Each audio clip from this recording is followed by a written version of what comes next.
The anonymous CEO entered his store as a struggling customer to see who would actually help him. He thought he was testing her humanity.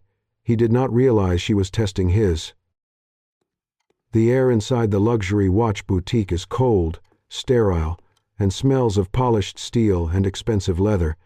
Recessed yellow lights gleam off diamond-encrusted watch faces, making each one look like a captive star. It is a heavy silence, the kind that demands you speak in a whisper, or not at all. Liam pushes open the heavy glass doors. He is wearing a frayed gray t-shirt and worn khaki pants. To anyone else, he looks like a man who took a wrong turn on his way to a hardware store. But to Liam, the CEO of a world-renowned men's watch brand, this disguise is liberating.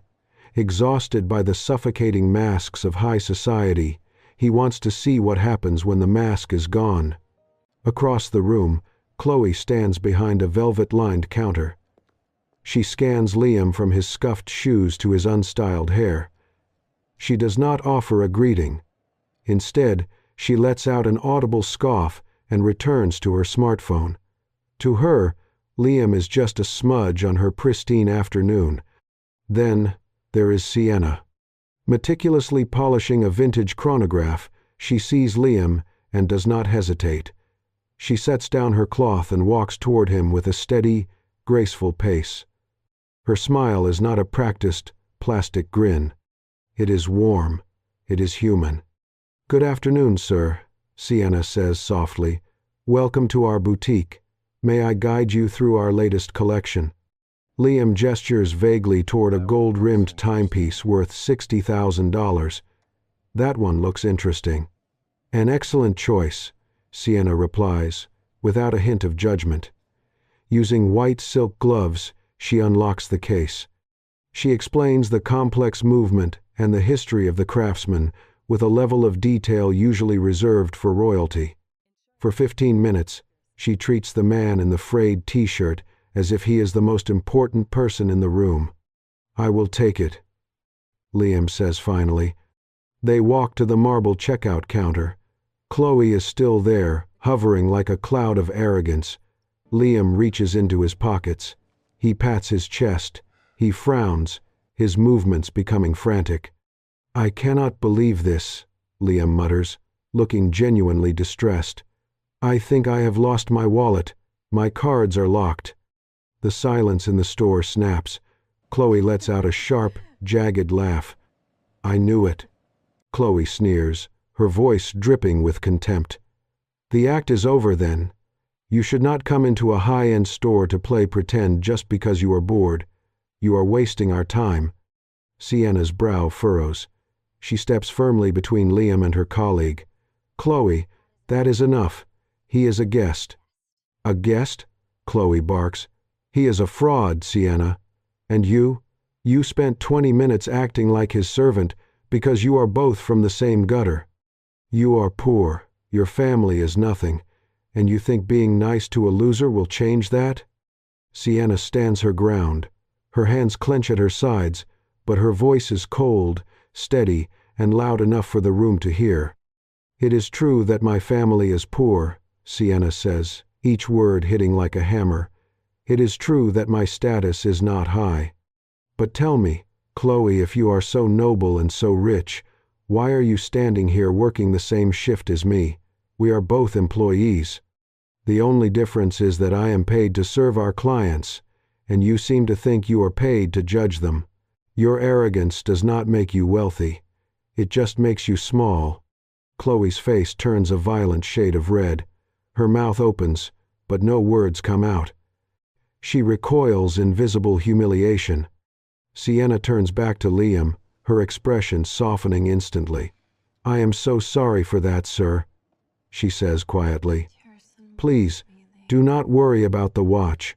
What matters is your wallet and your important documents." Liam stares at her. He is used to people mourning a lost commission. He is not used to someone worrying about his peace of mind. "I will grab my coat," Sienna continues. "We will walk back the way you came. We will find it together." Liam feels a strange tightening in his chest. For the first time in years, Someone is looking at him and seeing a human being in trouble. And for the CEO who has everything, that is the most valuable thing he has ever found. Sienna was far from half-hearted. The moment Liam finished speaking about the lost wallet, she quickly asked her manager for permission, stepped out of the boutique, and walked straight into the darkness of the narrow alley next door. "Mr. Liam, don't worry too much. We will find it," Sienna said, her voice full of determination even though her forehead was beaded with sweat. Dusk had already fallen. The sallow streetlights cast their glow on stagnant puddles and the mossy walls of the old neighborhood. Sienna did not hesitate to roll up her pristine white shirt sleeves, kneeling directly on the dirt-covered ground. She turned on the flashlight from her old phone, carefully inspecting every patch of jagged weeds growing along the curb.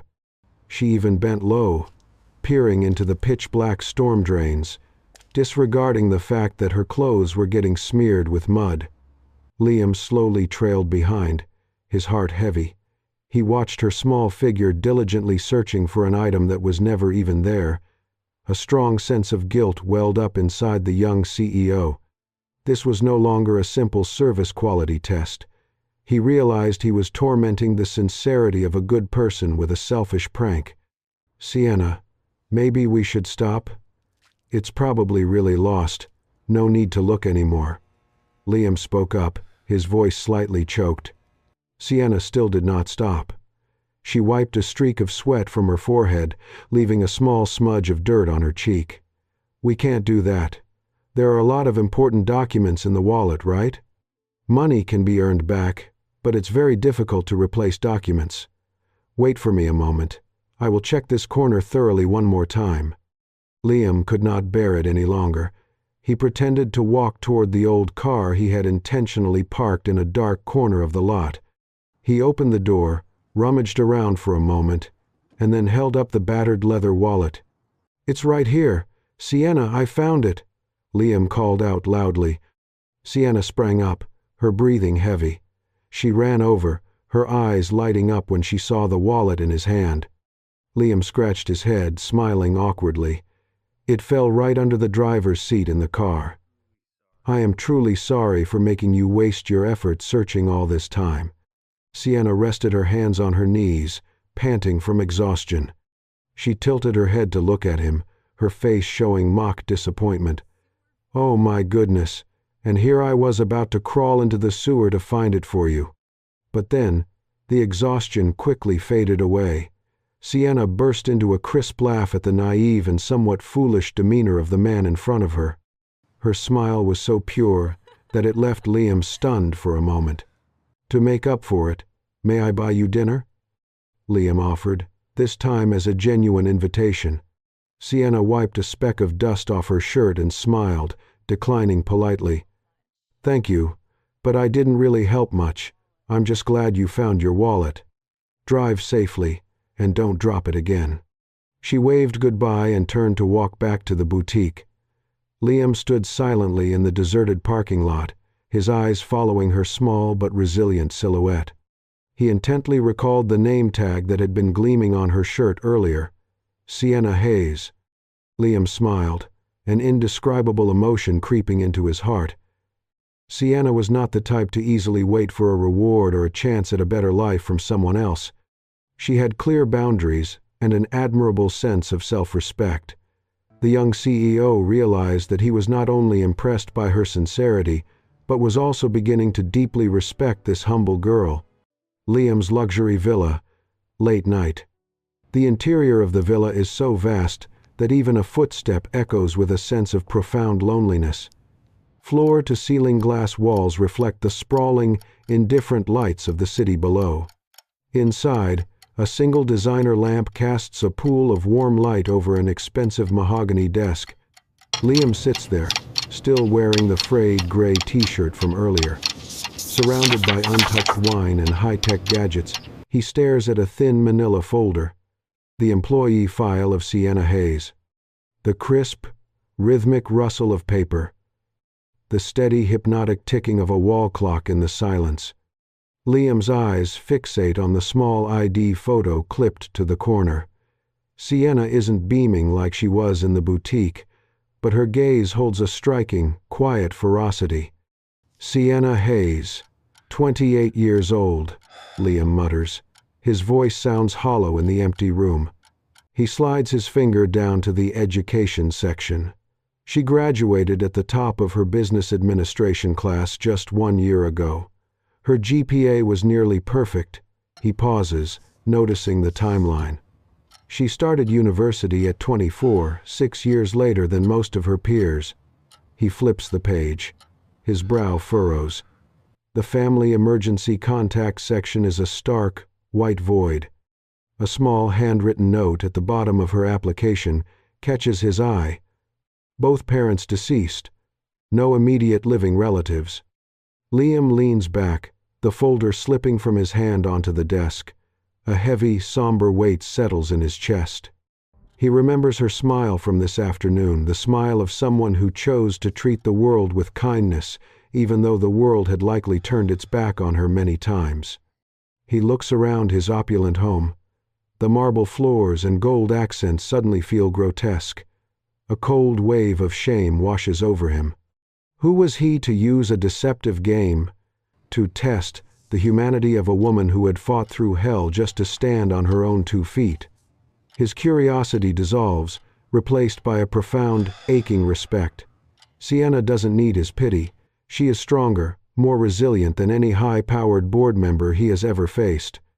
"I had no right to test you," Liam whispers to the empty room. He realizes that behind that simple name tag and professional courtesy is a soul forged in fire. For the first time in years, the billionaire CEO of a global empire feels small. He isn't looking at a salesgirl anymore. He is looking at a hero.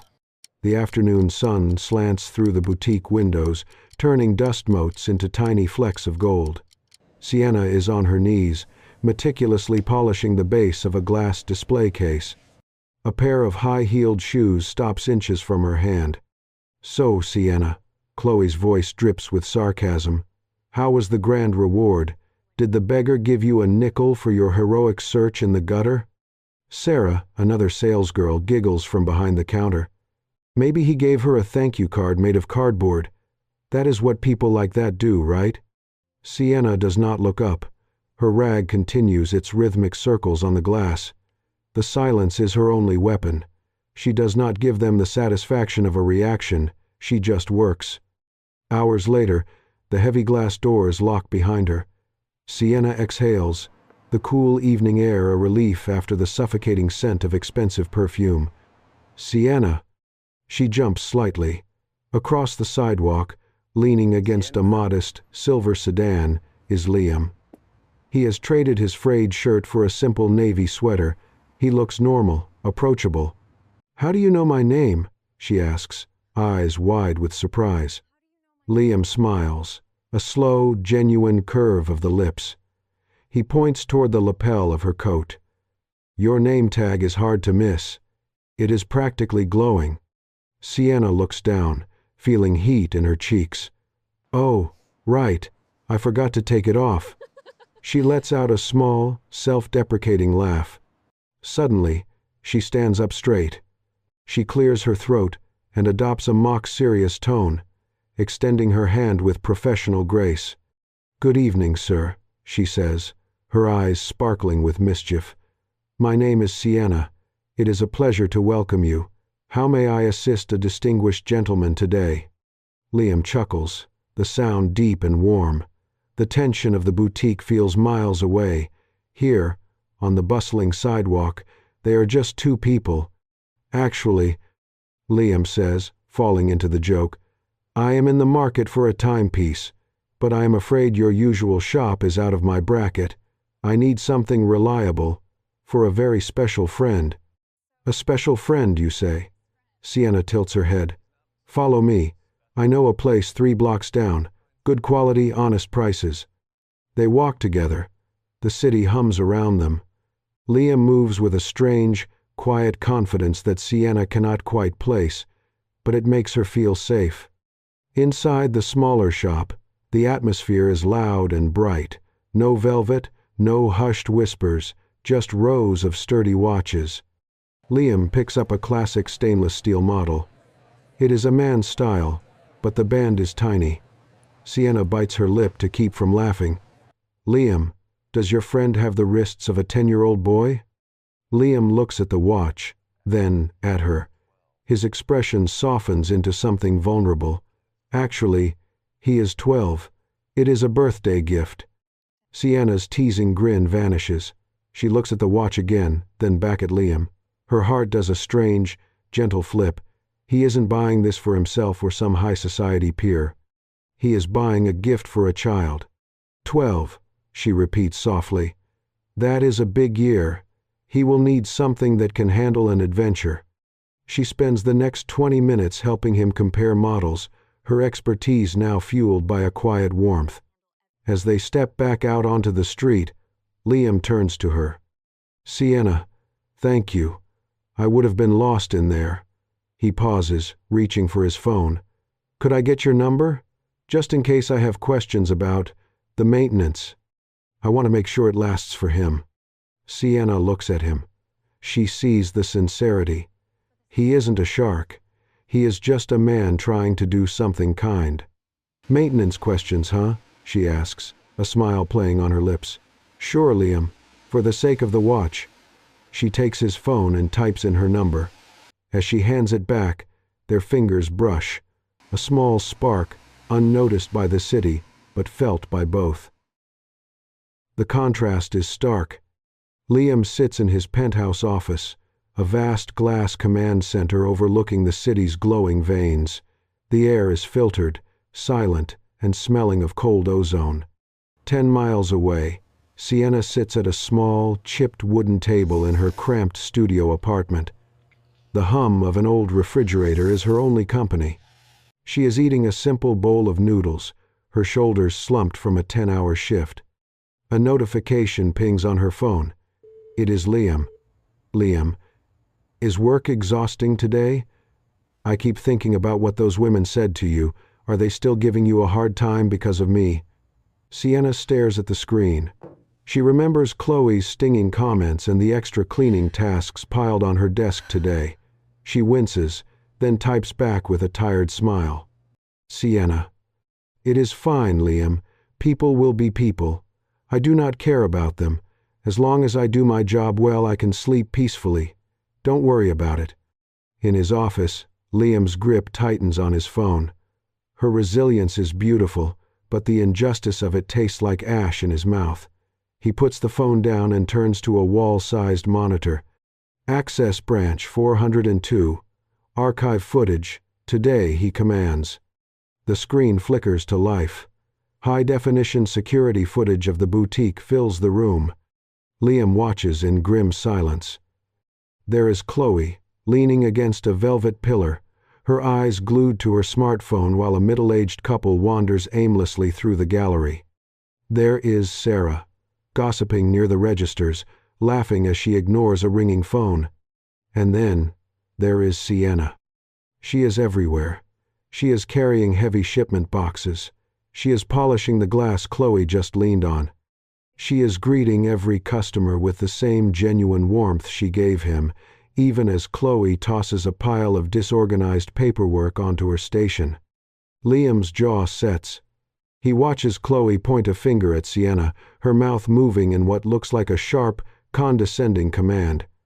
Sienna simply nods, takes the task, and keeps moving. A slow, cold anger begins to radiate from Liam.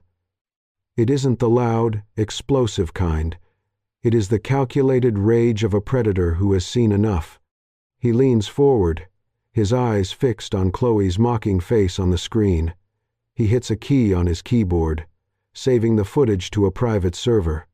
You think you are untouchable because you wear my brand, Liam whispers, his voice cutting through the silence of the office like a blade. But you have forgotten who the brand belongs to. He picks up his phone and sends one last message to Sienna. Liam, you deserve better than fine, Sienna. Get some rest. He closes the laptop. The decision is made. It is time to clean house, and he is going to start with the people who think they are too big to be kind. The Sunday morning sun filters through the ancient oak trees of the Street Jude orphanage. The light is warm, but it carries a quiet, melancholic dust. The air rings with the sound of children laughing and rubber balls bouncing against the pavement. Sienna stands in the courtyard, her arms full of colorful notebooks. She hands them out to a line of eager kids, offering a bright smile with every book. Then, she freezes. Across the yard, sitting on a weathered wooden bench, is Liam. He is leaning forward, talking quietly to a small, quiet boy with unruly brown hair. Sienna squints against the sunlight. On the boy's thin wrist, catching the morning glare, is the classic stainless steel watch they bought together just days ago. She walks over slowly, her footsteps crunching on the gravel. "Liam?" she calls out, her voice a mix of confusion and surprise. Liam looks up. For a second he is utterly speechless. "Sienna, I did not expect to see you here." The boy looks between them, then silently runs off to join his friends, proudly checking the time on his new watch. Sienna sits down on the bench next to Liam. The space between them feels different today. The air of the city is gone, leaving only bare, unmasked truth. "So, that is the special friend," Sienna says softly, watching the boy run. "Why are you here, Liam?" Liam looks down at his hands. He takes a long, shaky breath. The playful, clumsy persona he wore at the boutique melts away entirely. "My parents died in a car crash when I was 10. Liam says, his voice low and raspy. "My grandfather took me in, but he passed away 4 years later. I had no one else. I grew up right here, in this exact orphanage." Sienna's breath catches. She looks at the imposing brick building, then back at him. "When I look at him," Liam gestures toward the boy with the watch, "I see myself, the same anger, the same fear of being forgotten." Silence settles between them. It is not uncomfortable. It is the heavy, sacred silence of shared pain. Sienna looks down at her worn sneakers. She bites the inside of her cheek. "I thought I was the only one carrying ghosts today," she whispers. Liam turns to her, his eyes filled with gentle inquiry. "My childhood was not a fairy tale either," Sienna continues, her voice trembling slightly but remaining fiercely steady. "My father was a gambling addict. He drank. He hit us. When I was 18, I got an acceptance letter to a good university. I had to tear it up the same day. I needed to work to keep the electricity on." Liam listens, his heart aching with every word. He does not interrupt, he just witnesses her strength. "Then my mom got sick," Sienna's voice cracks.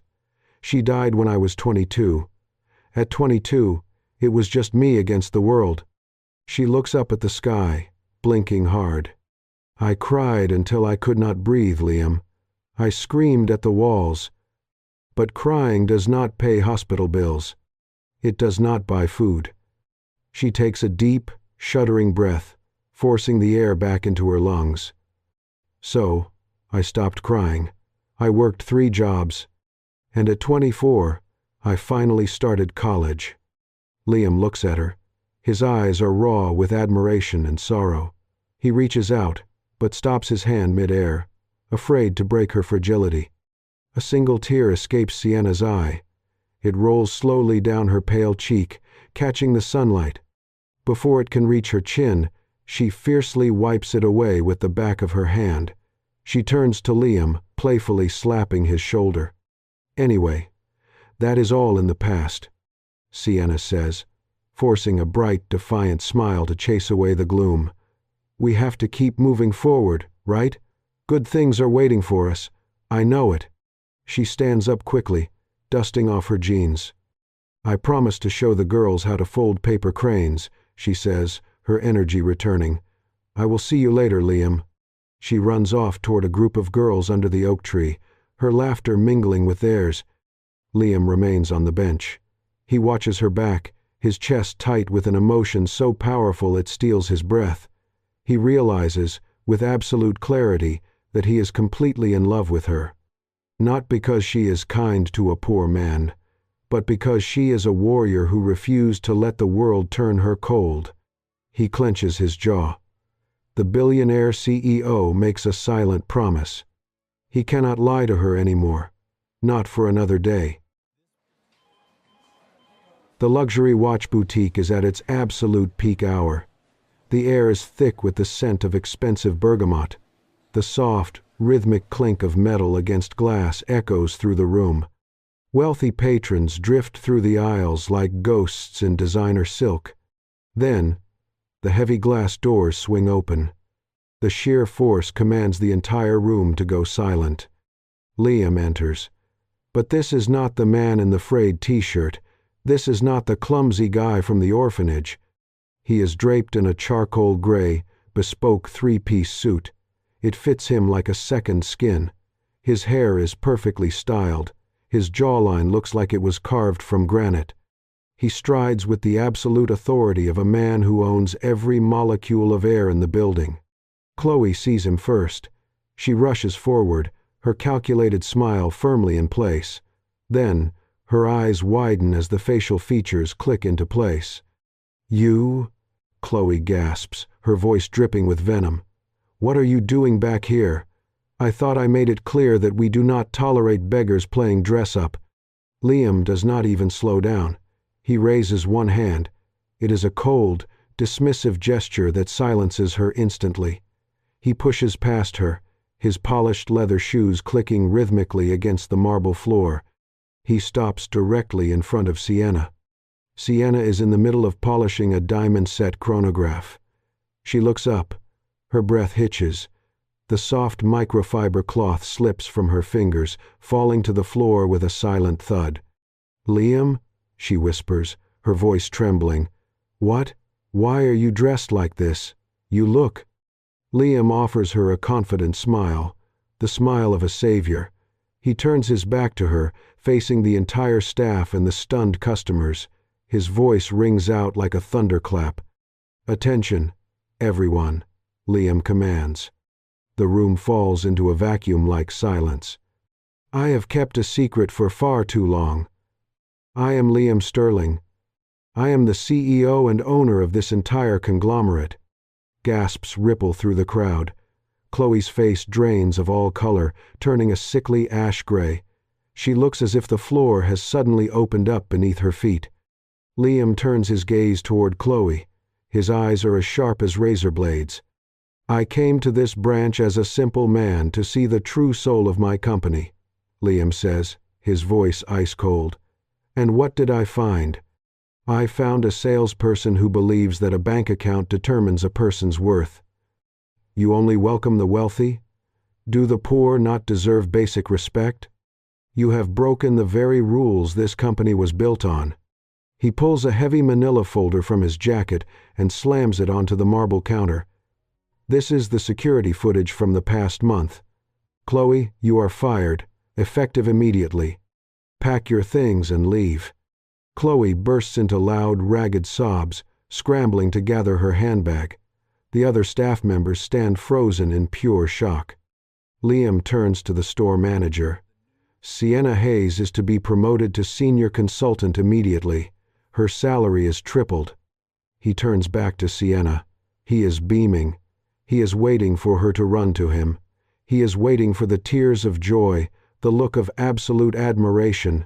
He has won. He has saved her. But Sienna is standing perfectly still. Her face is not glowing with happiness. It is deathly pale. Her eyes are not filled with admiration. They are filled with a cold, jagged, and profound disappointment. "Sienna?" Liam asks, his smile faltering. "Are you all right? I wanted to give you a surprise." Sienna looks at him as if he is a complete stranger. "Is that what you think this is?" she asks, her voice low and trembling with sudden anger. "A fun surprise?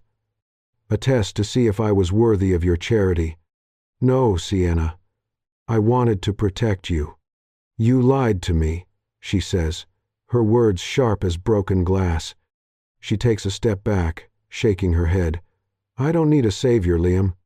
She turns to the manager, her voice hollow. I need to take the rest of the day off. She does not wait for a reply. Sienna turns her back on the billionaire CEO and walks out the glass doors, leaving him standing in the center of his vast empire, completely and utterly alone. The sun is a dying ember on the horizon, casting long, bruised shadows across the quiet lakeside park. The water is a sheet of dark glass, ruffled only by a cold evening breeze. Liam stands by the willow tree, clutching a massive bouquet of deep crimson roses. In his tailored suit, he looks like a prince from a storybook, but his eyes are restless. He is waiting. Sienna appears through the mist. She is wearing the same coat from the boutique, but she looks taller somehow, steelier. Liam steps forward, his heart hammering against his ribs. He holds out the flowers. "Sienna," he says, his voice thick with hope. "I have been looking for you everywhere. I wanted to tell you how I feel. Properly this time." Sienna stops 2 feet away.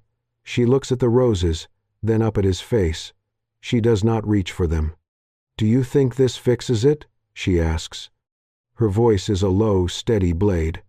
"Do you think deceiving me, playing a pauper to test my heart, was some grand, noble act of love?" Liam's smile falters. The roses feel heavy in his hands. "I only wanted to find someone who was real, Sienna, someone who didn't see the money first. I wanted to know who you really were." "And you did that by mocking my kindness," Sienna interrupts. Her voice trembles, but her gaze never wavers. "The day at the orphanage, I gave you everything. I gave you my secrets, my pain, my absolute sincerity, and you sat there, knowing you were a billionaire, watching a girl struggle to survive while you enjoyed your little play. You didn't find out who I was, Liam. You just showed me who you are." "I love you," Liam says, desperation cracking his voice. He drops the flowers. They hit the grass with a muffled thud. "I want to take care of you. You will never have to worry about hospital bills or rent ever again. I can give you the world." Sienna takes a slow, deliberate step back. "I spent 10 years falling down and getting back up to take care of myself," she says. "I survived a father who broke me and a world that ignored me. I worked, I studied, I bled for my independence. I do not need a savior, Liam, and I certainly do not need a boss who treats my life like a social experiment." She takes a deep breath, her eyes clearing of the last remnants of hurt. "I am resigning from the boutique," she says. "Effective immediately. Do not follow me." She turns. She does not look back at the roses dying on the grass. She walks into the shadows, her silhouette sharp and unbreakable. 6 months later. The city is waking up under a gentle spring rain. On a quiet corner, a small, elegant sign hangs over a lightly fogged window. Sienna's Bloom. It is a tiny flower shop, bought with years of disciplined savings and a fierce, newfound pride. Inside, Sienna is trimming the stems of white lilies. She is not wearing a designer uniform. She is wearing a simple canvas apron, her face glowing as she hands a wrapped bouquet to a customer. Across the street, a black sedan is parked. Liam sits behind the wheel. Over the past 6 months, he has deeply reflected on his impulsive, arrogant actions. He finally understands the weight of Sienna's words. They hadn't severed ties completely. An occasional, polite text message asking about a book recommendation or checking in on the weather had kept a fragile bridge between them. He hasn't tried to save her or throw his wealth around anymore. Instead, he has learned to simply respect her, watching from afar as she builds her own empire, one flower at a time. Sienna looks up from the counter. She sees the car. This time, Liam doesn't just hide in the shadows. He opens the door and steps out into the light spring rain. He isn't holding a grand bouquet of roses, and he isn't wearing an intimidating power suit. He is just Liam, standing quietly on the sidewalk. Sienna walks to the doorway of her shop. She doesn't turn away. As their eyes meet across the quiet street, a soft, gentle smile touches her lips. Liam smiles back, the heavy tension of the past finally washing away in the rain. It is not a rushed fairy tale ending. It is something much better. It is two people finally standing on equal ground, opening the door to a truly beautiful love story. In the defining moments of our lives, true character is rarely revealed when we hold all the cards. Instead, it is profoundly exposed in how we respect those who seemingly have nothing to offer us. Liam walked into that boutique, believing he was testing Sienna, but he ultimately learned a devastating lesson about his own arrogance. We often judge people by the wealth they project, forgetting that every individual, whether a passing stranger or a customer walking through our doors, deserves unwavering respect. True professionalism and humanity mean honoring a person's dignity, not evaluating their bank account. Liam learned that while wealth can purchase empires, it can never buy genuine authenticity or a sincere heart. Sienna's journey is a powerful reminder that our self-worth is not a currency to be traded, nor a subject for someone else's experiment. True empowerment does not come from waiting to be rescued by someone else's power. It is forged by building your own path, stone by painful stone. Ultimately, whether in business or in love, relationships constructed on secret tests and deception will always fracture. Real connection requires two people courageous enough to stand on completely equal ground, facing one another with absolute, unflinching honesty. If this story resonated with you and you believe in the power of authenticity, please subscribe to the Soul Stirring Stories channel. Join our community as we continue to explore the deep, complex, and beautiful realities of the human experience. Hit the subscribe button and let these stories keep moving your soul.